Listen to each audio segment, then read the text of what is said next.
E me sinto honrado de ter sido convidado e parabenizo as aspirações desse grupo em Curitiba e a sua esperança de renovar e invigorar a democracia. Então, espero que esse trabalho sobre o que eu chamo de democracia deliberativa possa contribuir, pelo menos para o diálogo sobre o que pode ser feito. Eu quero começar discutindo um problema muito simples. Esse problema simples é como consultar o público. E a razão pela qual isso é importante é porque eu acho que a democracia, no final das contas, tem de envolver alguma conexão entre a vontade do povo e o que é feito pelos legisladores e por todo o sistema econômico. Então, a questão é como você sabe qual é a vontade do povo?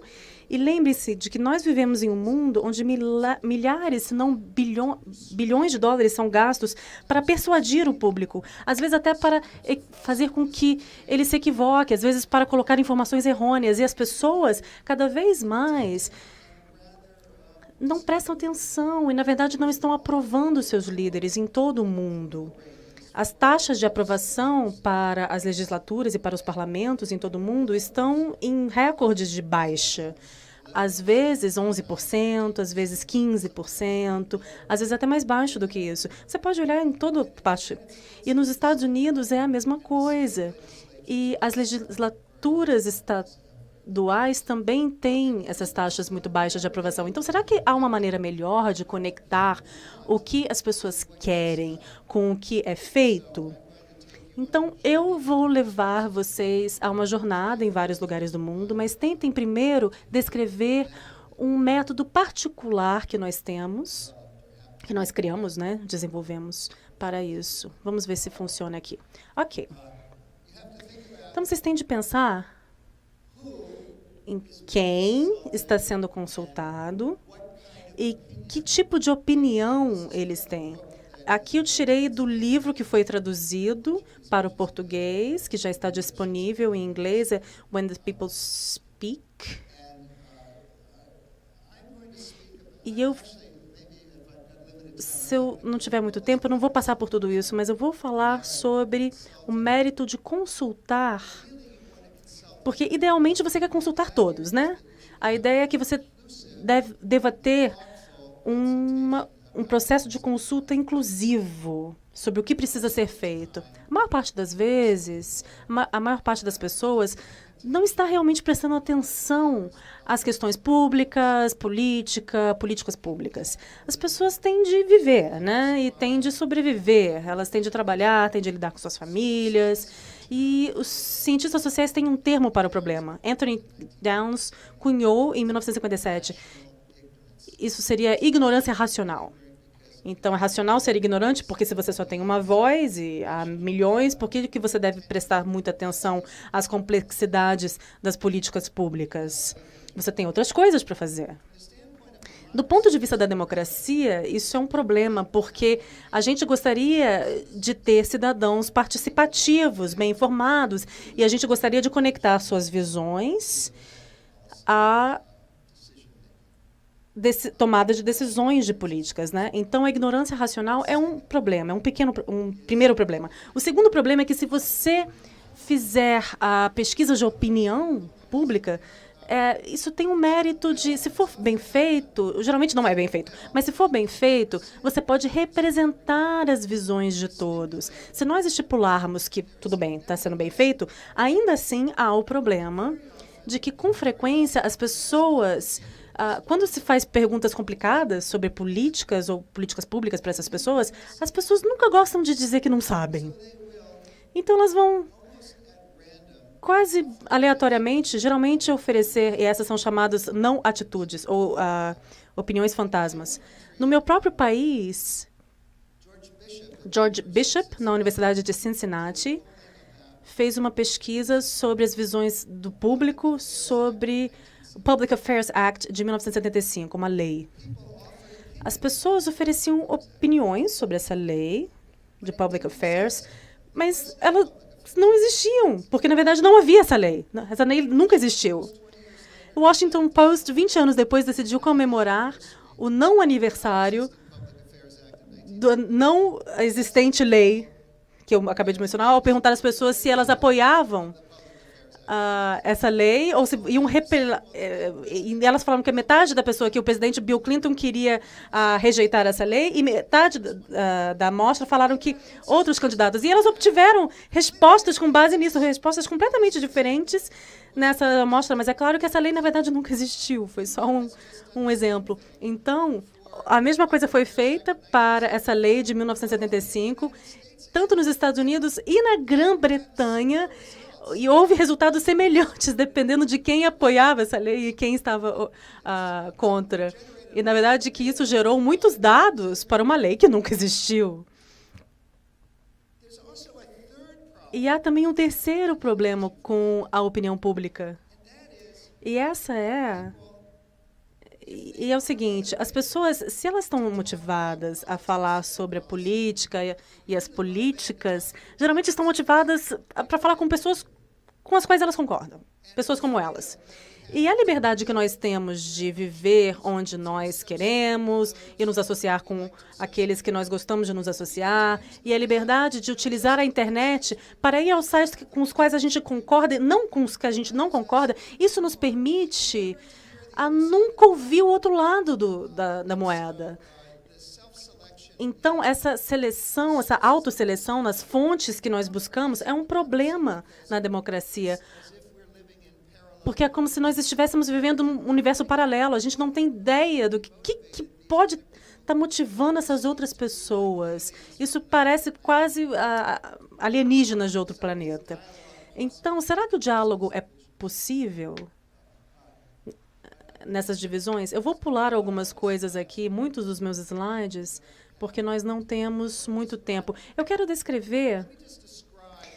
Deixe-me só descrever o processo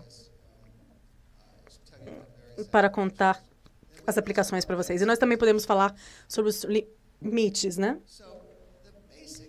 Então, a ideia básica que eu tive há alguns anos era de consultar um microcosmo do público. Então, o mesmo tipo de microcosmo seria gerado numa boa pesquisa de opinião. É claro que muitas pesquisas de opinião pública não são boas, mas vamos supor que vocês façam isso de uma maneira muito boa e vocês têm uma boa amostra. E digamos que vocês tragam essa amostra, reúnam para que se possa discutir durante alguns dias, em profundidade, em pequenos grupos, com perguntas, com especialistas, com base em uma agenda comum que foi desenvolvida por um processo de aconselhamento que realmente isola os prós e contras de várias opções de política, e é uma questão que talvez seja boa para uma decisão. Você representa todo o país. Bem, estranhamente, quando o Gallup lançou essa opinião pública no nível nacional em 1936, ele pensou que essa pesquisa de opinião pública colocaria o país inteiro numa sala como se fosse um encontro na Nova Inglaterra. No meu país, é claro que há pequenas cidades em New England, na Nova Inglaterra, que, na verdade, reúnem as pessoas numa sala. Geralmente são só algumas centenas, são cidadezinhas pequenas. E até aí você vê uma desigualdade que predomina nessas reuniões. Mas é uma forma de democracia que é muito inspiradora. E o Gallup, o Instituto Gallup, disse que os jornais e os rádios, não havia televisão em 1936 ou a internet, que mandavam as visões dos pontos de vista diferentes que as pessoas tinham, depois das pessoas pensarem, e voltavam isso, né, nessas pesquisas de opinião, e seria como se todo o país estivesse só numa sala. Isso não funcionou. Por quê? Eles não conheciam essa ignorância racional. Ou seja, todo o país pode estar numa sala reunida, mas a sala é tão grande que cada indivíduo tinha uma razão para prestar atenção. E era só uma forma de o que o meu amigo Bernard Mernet indica, todo o país dentro de uma sala. Mas essa sala é de uma escala humana. Algumas centenas de pessoas, uma amostra de algumas centenas de pessoas já é muito adequado de um ponto de vista estatístico para que nós analisemos as mudanças de opinião e para que possamos estabelecer a representatividade da amostra, não só na demografia, mas também nas atitudes. Então, só para continuar com a história, nós pegamos uma questão, nós desenvolvemos com um grupo consultivo representando vários pontos de vista diferentes, nós desenvolvemos materiais de briefing, e a gente os tornou público. Às vezes, abrimos para comentários públicos, e esses materiais formavam a base de uma agenda para discussão, uma pauta. E a gente conseguia pessoas da direita, pessoas da esquerda, pessoas de vários pontos de vista diferentes, que a gente pudesse identificar. Desenvolvemos um questionário, sistematicamente, sobre as opções de políticas e as razões pelas quais as pessoas poderiam apoiar ou ser contra isso. Daí, nós fizemos uma pesquisa da população. A primeira que nós fizemos, na verdade, foi no Reino Unido. Quando é que foi? 1994.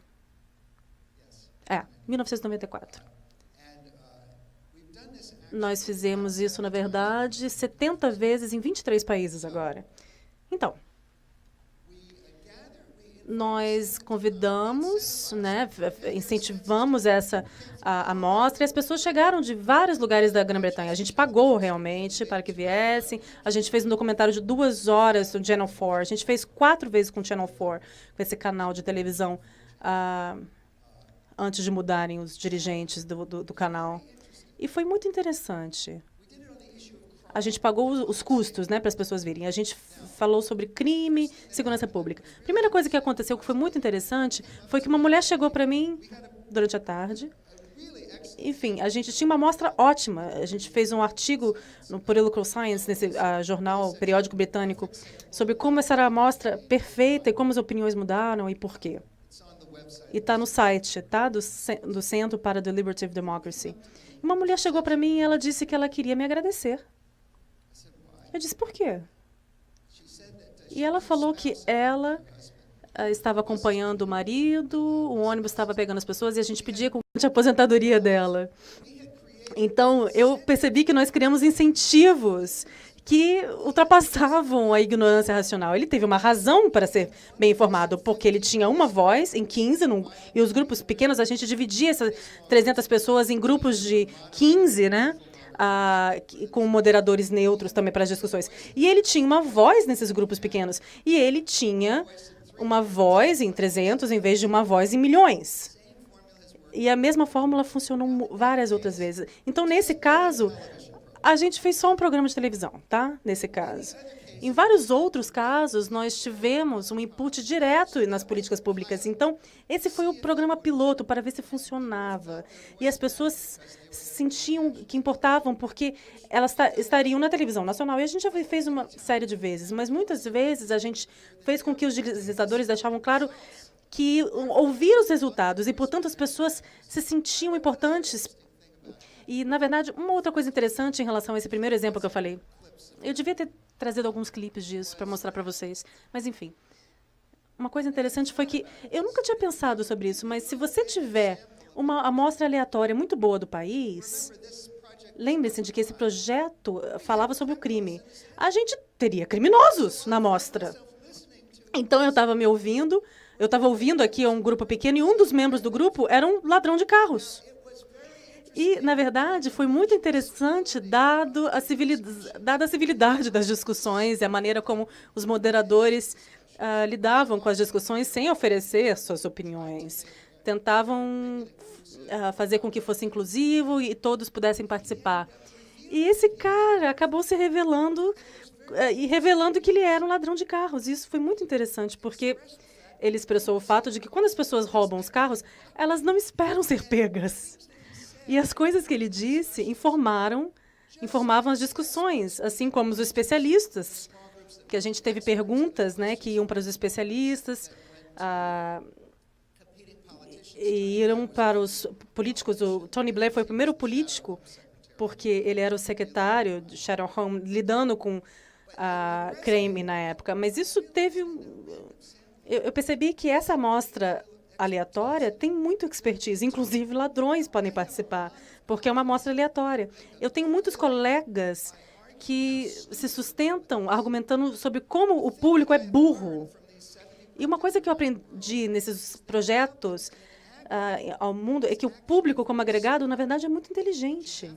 Mas você tem de dar uma razão para o público prestar atenção e uma oportunidade para que ele fique bem informado sobre as complexidades da política pública. Mas também há mérito em envolver todos os setores da sociedade e não deixar ninguém de fora. Bem, deixe-me passar por aqui. Já dei uma boa introdução. Então, nós fizemos isso em 23 países.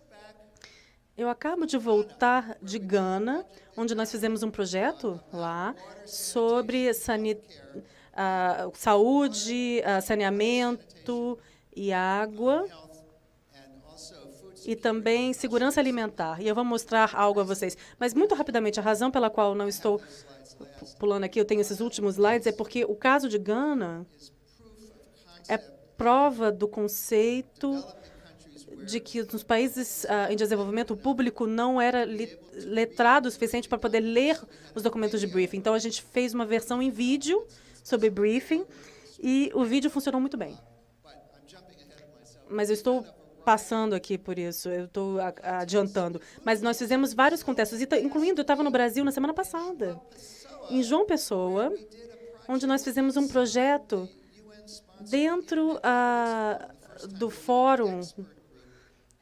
Nós fizemos um grupo de especialistas no Fórum da ONU sobre como ter acesso a bilhões de pessoas. Então, a gente pode fazer isso até uma amostra aleatória com os especialistas do mundo, e a gente pode fazer isso também num grupo com baixo letramento e escolaridade em países em desenvolvimento que são desesperadoramente pobres e com escolhas difíceis. Ou seja, funciona em todos os lugares. E também eu vou mostrar a vocês, se nós tivermos tempo, resultados da Irlanda do Norte e de Bulgária. Bulgária tinha a ver com as dificuldades com Roma, que é um público muito discriminado, e os resultados na Bulgária foram instrumentais, pelo menos de acordo com os nossos parceiros búlgaros, e houve um longo processo. Agora as escolas foram dessegregadas, porque nós conseguimos mostrar o movimento e as razões pelas quais os búlgaros poderiam apoiar, ao invés de estarem contra, essas escolas somente para essa população e a dessegregar as pessoas. E agora isso finalmente aconteceu. E há uma entrevista no New York Times com o primeiro-ministro sobre o nosso projeto, está no nosso site, com essa população romani. Então, a gente pode trabalhar não só em situações de conflito, mas em situações pós-conflito. As coisas têm de ter uma certa paz para que você possa reunir, né, as pessoas. Tem de ter uma certa paz. Então, a gente tem um processo, USA, a gente está fazendo em toda a África, USAID, a gente fez 2 na Uganda, um em Gana, com patrocinadores diferentes, é um projeto nacional também na Tanzânia, e nos pediram considerar fazer no Mali também. E eu resisti, porque eu acho que não seria seguro. Então, agora o plano é que a gente vai fazer um em Senegal, que eu acho que é mais favorável. E a gente espera fazer mais projetos em Gana.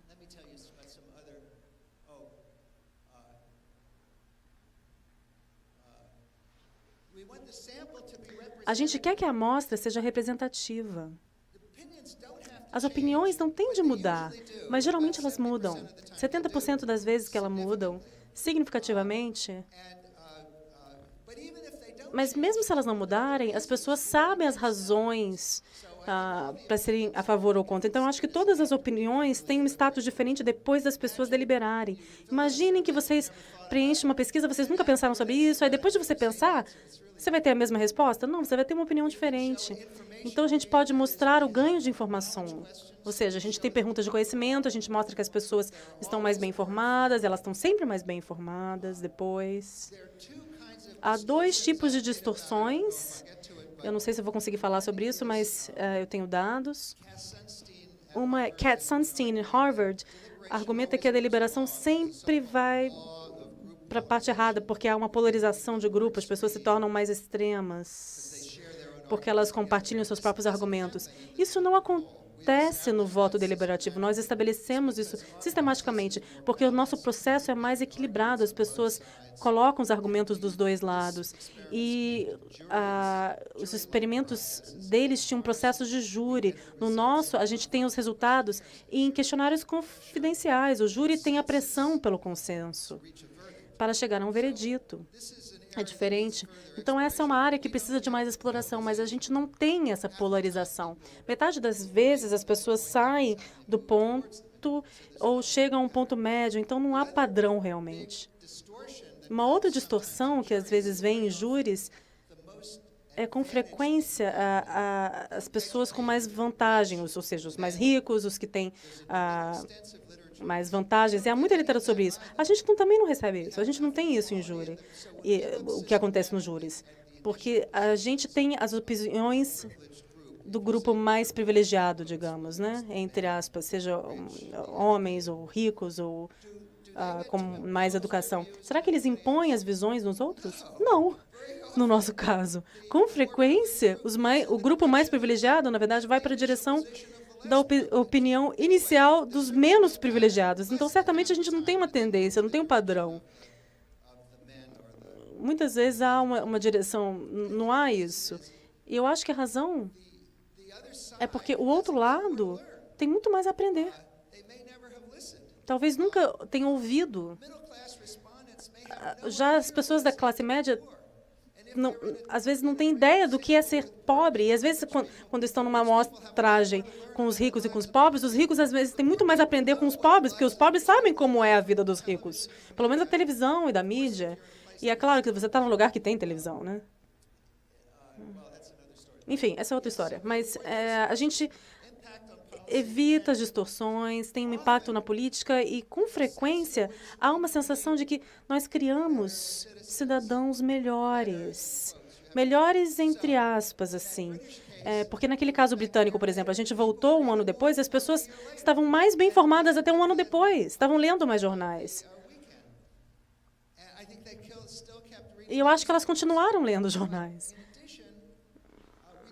Mas, além disso, a gente fez uma série de projetos no Texas sobre políticas energéticas. Como prover energia nos 8 distritos do Texas. E as pessoas estavam dispostas, a porcentagem que estava disposta a pagar mais nas taxas mensais para ter energia, para ter energia eólica, as pessoas que estavam dispostas a pagar mais na conta, foram de 50% a 85%. 84%. Então, a comissão colocou encargos um pouquinho maiores, mas o fato de que as pessoas estavam dispostas a pagar mais,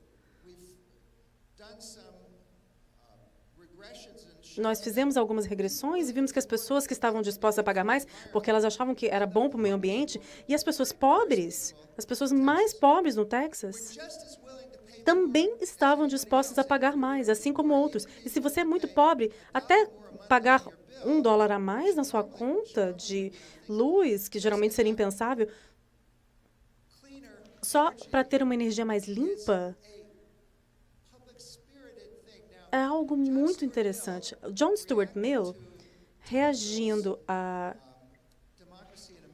Democracia na América de Tocqueville, realmente ficou impressionado sobre o que o Tocqueville descreveu como o town meeting e o júri, né? Essa reunião, esse conselho. E Mill disse que há essas instituições na América onde as pessoas discutem problemas públicos juntos.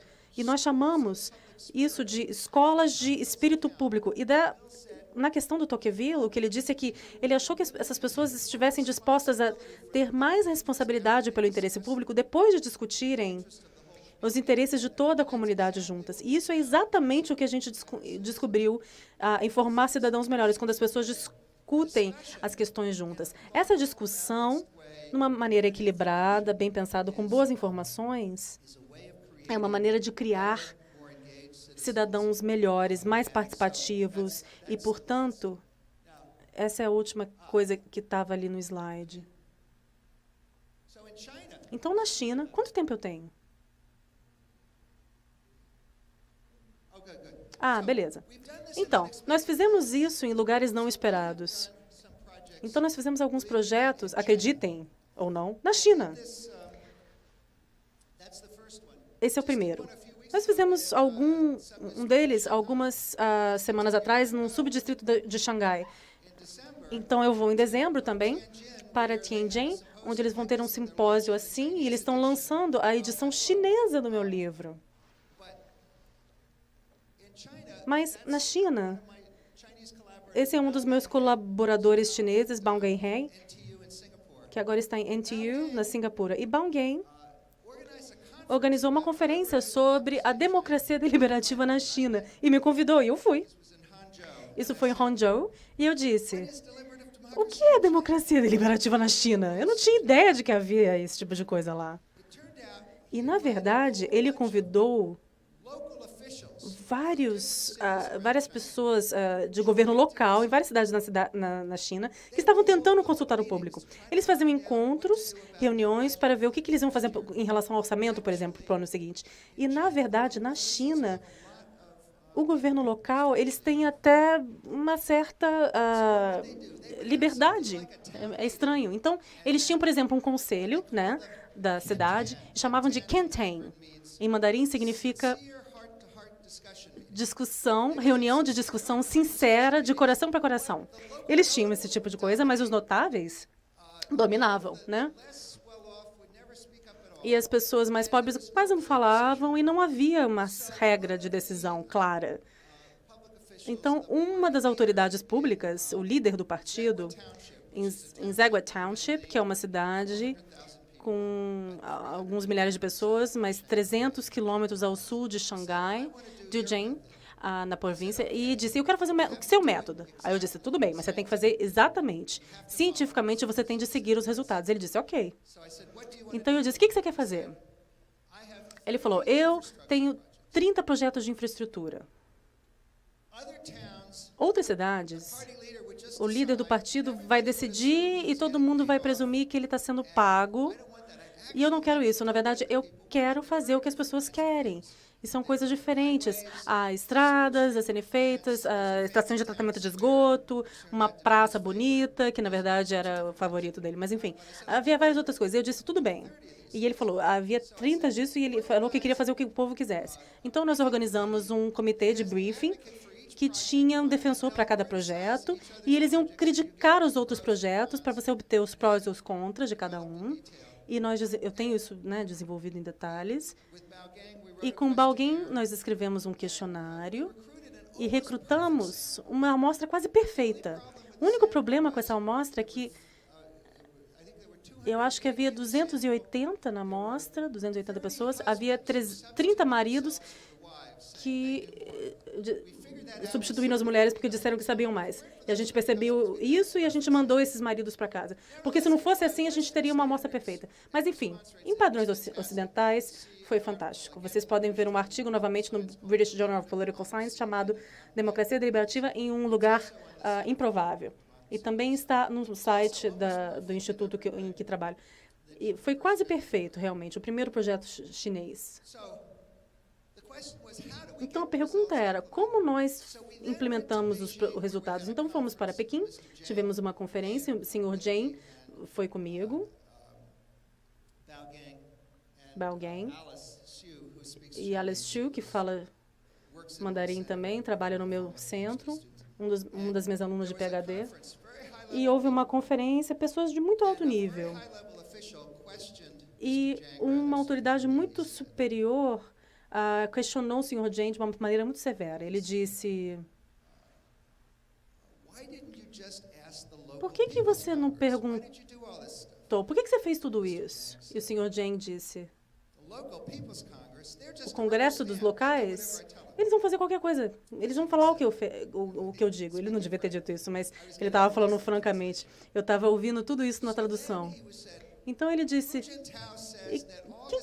Hu Jintao diz que todas as decisões na China devem satisfazer a 3 critérios, devem ser científicas, democráticas e legais. Como é que isso satisfaz os 3 critérios? Ele disse, bem, obviamente é científico, olha o método. Olha o coeficiente de correlação, todos os testes estatísticos, então, obviamente, é científico. E o cara, tudo bem, fez assim com a cabeça. E como é que é democrático? Bem, na verdade, são as pessoas, não são só os membros do partido, as pessoas é que estão participando. Até 80 pessoas não letradas, e essas pessoas também aprenderam, como nós podemos mostrar. Então, ele disse, tá, e como é que isso é legal? Aí houve uma pausa. O senhor Jing disse, bem, eu submeti os resultados ao Congresso do povo local e eles aprovaram. E esse foi o método através do qual nós implementamos os resultados na China, utilizando esse Local People's Congress, esse Congresso do Povo, para implementar os resultados. E já funcionou em vários lugares, como eu disse mais recentemente, em Xangai.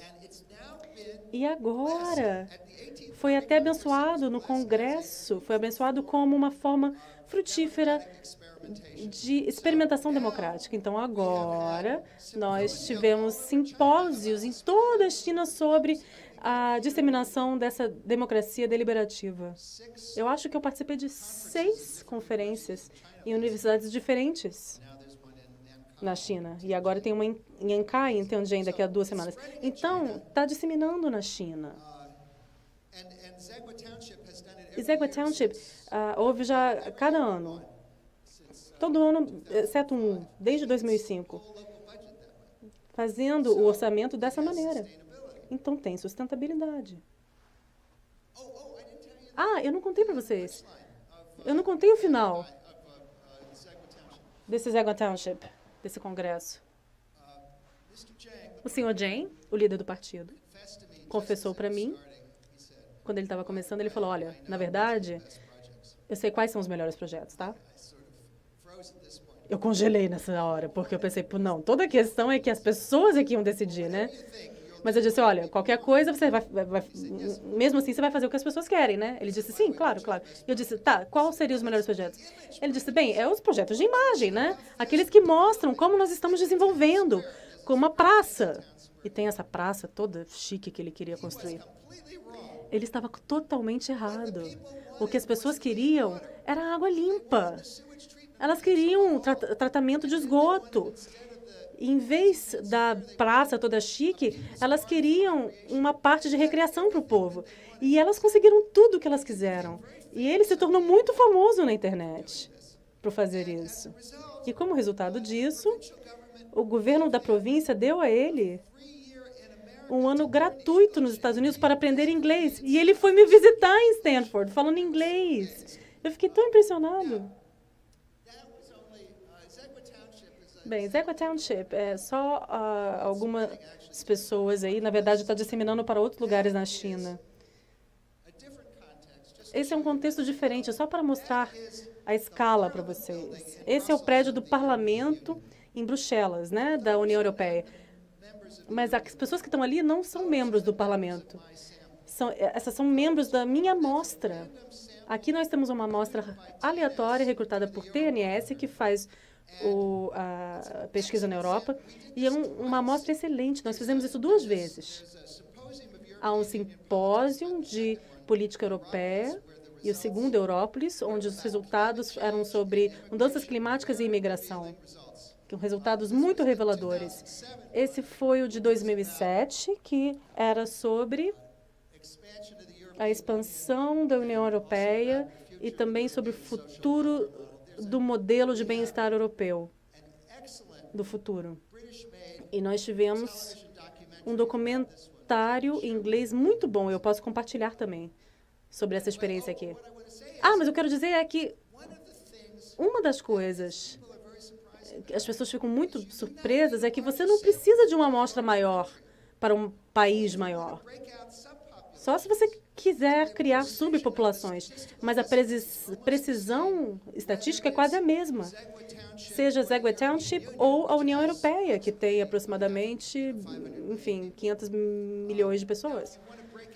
Se você quiser dividir em países específicos, aí você vai precisar de uma amostra maior para dividir.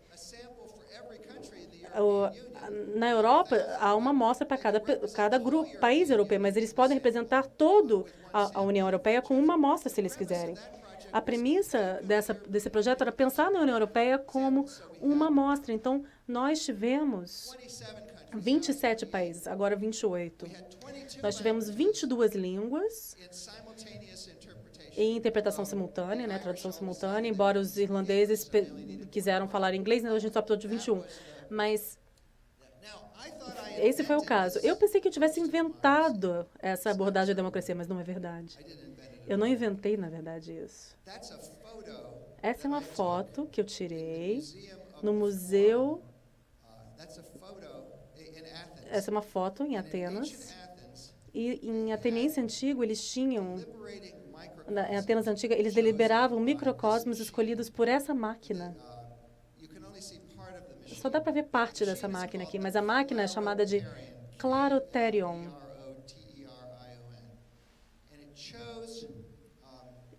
E ela escolhia os membros do Conselho de 500.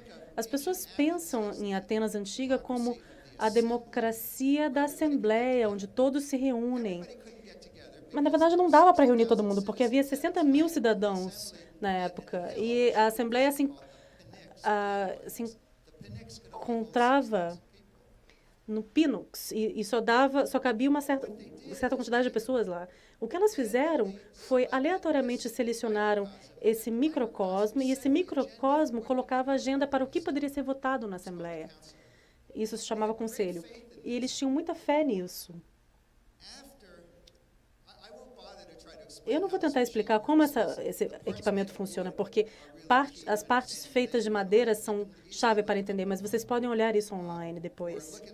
Olharem no meu livro, na verdade. Enfim.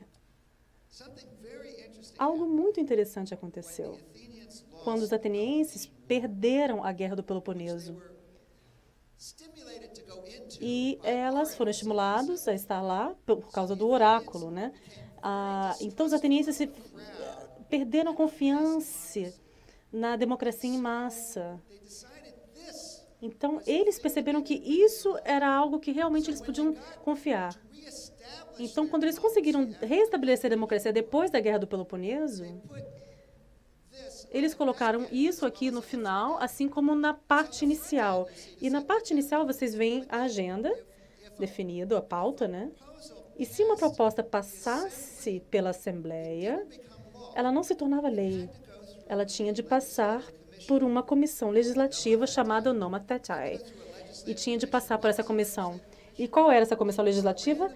Era uma amostra aleatória de 500 selecionados por esse equipamento, que se reunia durante o dia, ouvia todos os argumentos a favor e todos contra, assim como um caso num tribunal, e aí tomava um voto. E só se tivesse um voto de maioria, se tornaria lei. Essa era uma maneira de colocar um tipo de camada adicional de deliberação para que não fizessem algo que não fosse inteligente, para que realmente pensassem nos argumentos antes de adotar uma lei. Nós levamos isso para Atenas. Na verdade, a gente tem Papandreou, que foi o primeiro-ministro na época, e ele utilizou para selecionar candidatos. E ele me prometeu, ele escreveu no International Herald Tribune sobre como nós íamos utilizar isso cada vez mais se fôssemos primeiro-ministro. Na época, ele era só líder do partido, mas é claro que vocês sabem o que aconteceu na Grécia, enfim. Eu continuei falando para ele durante a crise que ele deveria estar utilizando isso quando era primeiro-ministro. Agora, ele disse que era isso que ele tinha que ter feito na época, mas, enfim. O Financial Times escreveu isso como a democracia ateniense retorna depois de 2.400 anos. Então, nós também utilizamos nos Estados Unidos. Utilizamos várias vezes nos Estados Unidos. Aqui, eu não sei quanto tempo eu tenho, mas aqui é o caso. Eu quero falar sobre alguns dos casos no Japão, porque eles são muito interessantes.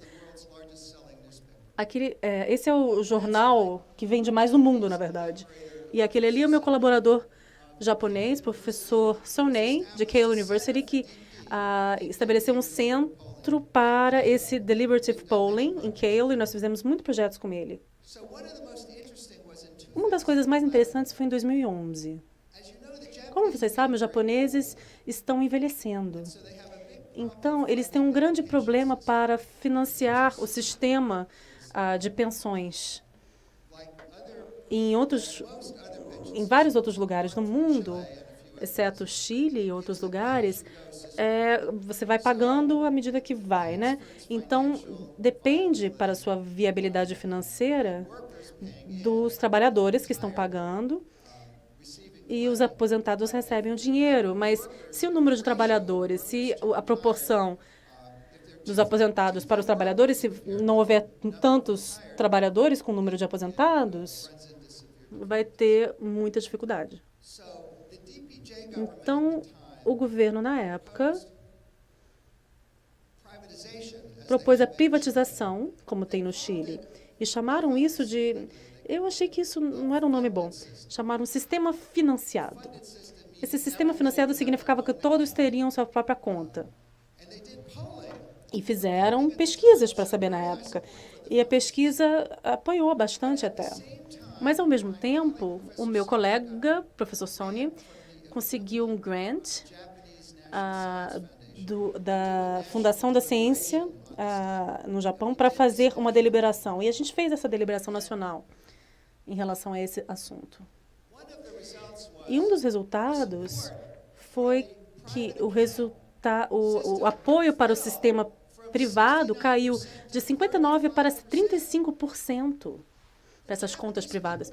Os japoneses, quando eles pensaram sobre isso, eles não queriam a aposentadoria aí na Bolsa de Valores. Eles não queriam correr o risco. Eles queriam algo que fosse garantido pelo governo, que fosse seguro para a sua aposentadoria. Então, há uma outra questão em relação a isso. Eu não sei quantos de vocês trabalharam no Japão, mas os japoneses estão muito preocupados com a privacidade.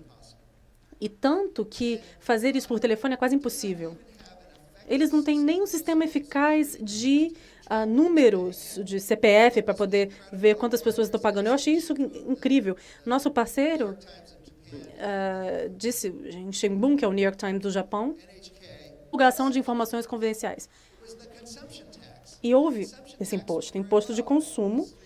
Então, foi isso que o governo propôs e foi aprovado com a ideia de que isso seria colocado em vigor depois da eleição. Mas esse governo, esse pessoal perdeu, na verdade, não foi eleito. Então, devido à rivalidade com a China, com a economia, o Abe, o governo dos opositores, viu a mesma lógica e implementou essa reforma da mesma maneira que foi proposta.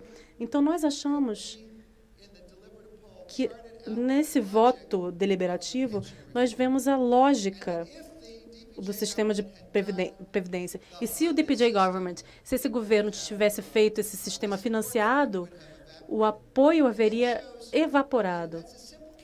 Então, esse é um caso simples que mostra quando os resultados de política funcionam para essa coisa, porque nós tentamos explicar não só o que as pessoas querem, mas por que elas querem. E quais alternativas elas apoiariam, quais alternativas elas não apoiariam. Nós fizemos a mesma coisa no Japão em relação à questão nuclear, mas essa é uma história mais complicada. Eu queria mencionar...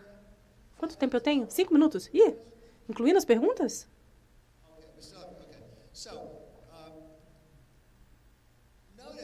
Tá, então percebam aqui na Irlanda do Norte, esse projeto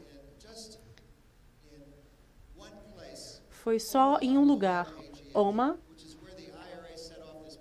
onde o IRA colocou uma bomba. E era em relação à colaboração, um contato visual no início. Mas o que eu aprendi com isso, o que eles aprenderam também, que eu acho que é muito importante, é que uma amostra aleatória do público pode ter preferências muito semelhantes aos grupos organizados que falam por eles. Mas não estão tão ligados. E uma amostra aleatória faz com que o público quer deliberar. E fizeram certos caminhos em relação à cooperação que agora foram implementados num campus agora integrado, onde as pessoas cooperavam conjuntamente.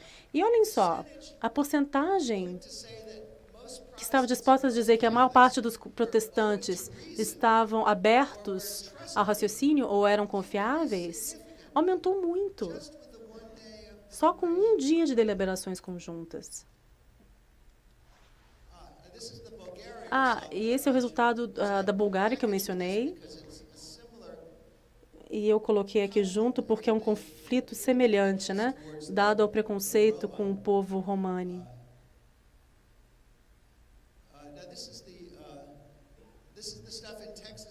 Bem, esse aqui é o pessoal do Texas que eu mencionei, com a porcentagem disposta a pagar mais na conta de luz para energia eólica, e a mesma coisa com a preservação do meio ambiente.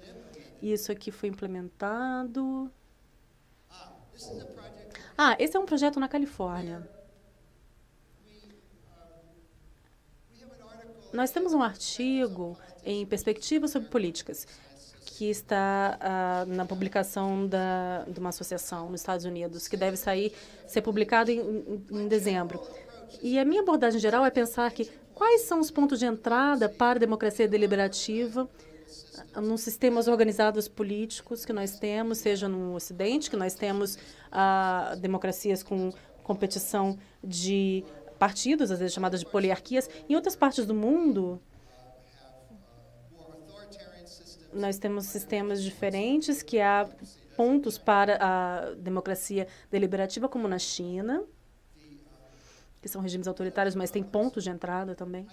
E um dos problemas é que eu vivo na Califórnia. A Califórnia tem uma democracia participativa na forma de iniciativas. A iniciativa tem os mesmos problemas de campanha, como as eleições normais.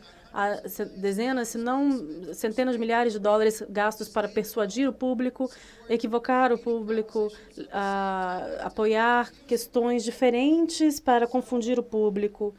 Então, eu tive a ideia de que nós poderíamos utilizar um voto deliberativo para gerar uma iniciativa numa proposta de interesse público.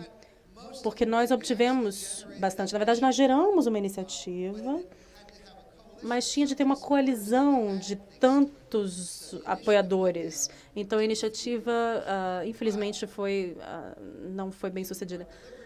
Mas o nosso voto deliberativo era para fazer recomendações à legislatura, assim como ao público. Incluía recomendações sobre como mudar o sistema de iniciativa. E aquelas, na verdade, foram aprovadas pela legislatura. As recomendações sobre transparência, garantir que os maiores contributores a favor e contra, que essa informação estivesse disponível na internet, recomendações sobre, uma vez que você submita uma iniciativa, você ainda pode mudar, melhorar, e as pessoas achavam que o problema de revisão era um problema. Então, enfim, mudanças modestas, mas fizemos muitas mudanças.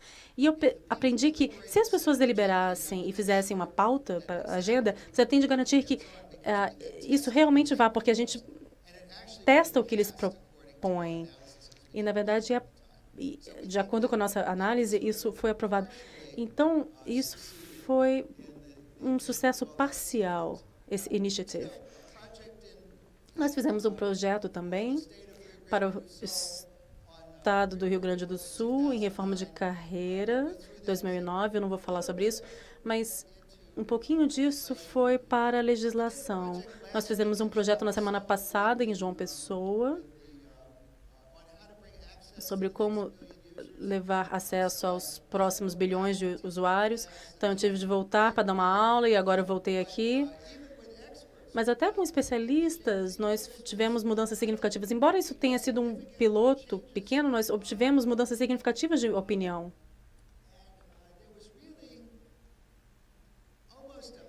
E houve quase uma luta em relação à neutralidade e o que o Facebook está chamando de zero rating. O Facebook quer dar 3 acessos à África, em países em desenvolvimento, para a internet, para o Facebook e outros serviços. Mas você tem de pagar para ter outras coisas. Então, muitas pessoas foram contra isso porque elas queriam ter acesso a toda a internet, não só recrutar as pessoas para terem acesso a uma parte da internet. Isso viola a neutralidade na internet. Então, foi um diálogo muito interessante, mas eu não vou passar por isso aqui. Mas o nosso critério, o piloto foi bem sucedido, a gente vai fazer outro.